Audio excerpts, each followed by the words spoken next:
Welcome to Top Speed. Today in our garage we have the Dodge SRT-4 Caliber.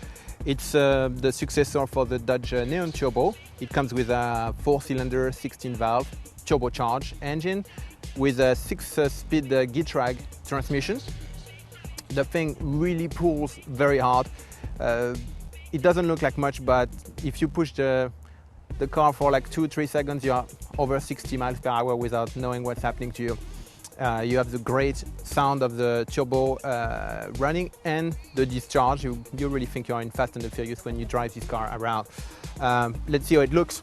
The front is very bulgy and sporty. They added tons of things like air intake on the hood, very low and large front bumper with oversized fog lights.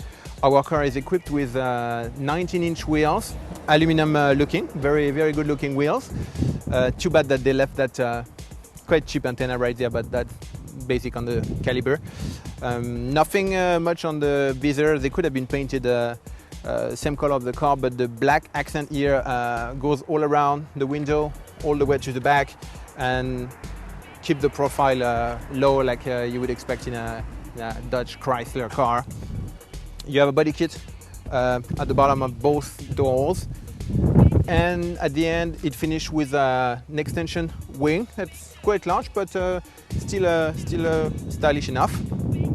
The back bumper, of course, is really enveloping the car a lot. You have one exhaust pipe located on the right side, which is at least 6 or 7 inch diameter, really big, and of course the SRT-4 badge in the back. The car is a really nice drive. You really have to be a passionate enthusiast to drive it though, because it's not the most comfortable car. The sitting position is a little bit special. You can only tilt the steering wheel up and down, but it doesn't go forward or backward, which end up having a driving position very close to the steering wheel in order to be able to play with the pedals very well. The only bad thing with the pedals themselves, they look very good. They are in aluminum, but heel and toe will be really hard to do. Like the way they are placed, you will have very hard time to do heel and toe, and God knows you would want to do that if you drive a sporty car like this. Overall, the car is pretty good. It costs $26,000, so you have a lot of power for the price. Let's see what the car can do on a 0 to 60, which is quite impressive. We'll try to go for our standstill so you have a better idea about how the car can push. A lot of tire squeaking. Here we go. 40, 60, 80 miles per hour in third gear. We're gonna leave it there before we get into trouble. As you can see, the car can really push really hard.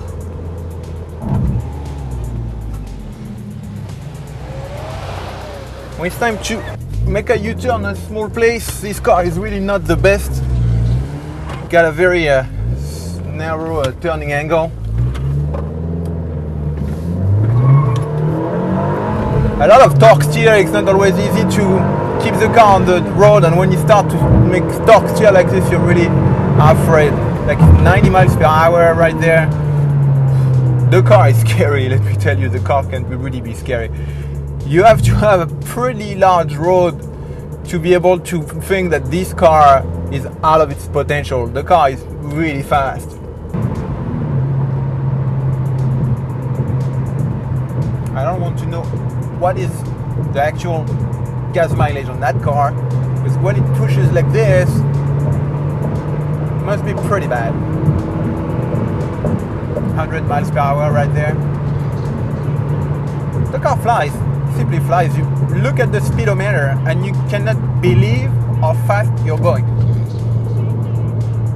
To conclude, the car is like a lot of fun. You really want to push it all the time.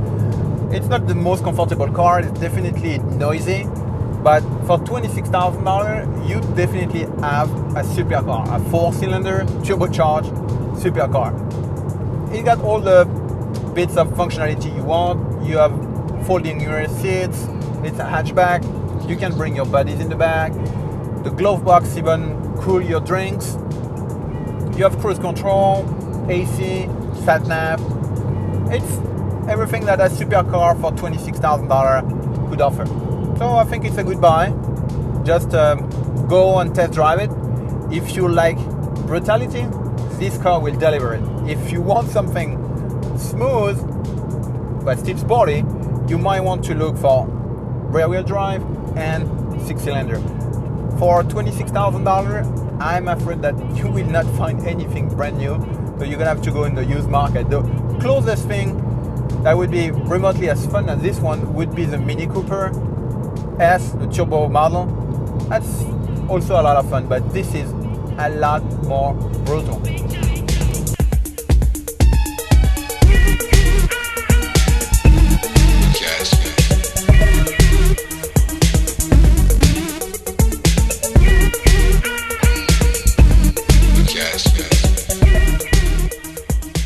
We're inside the Dodge Caliber SRT-4, and this is one of the most sportier versions of the Caliber.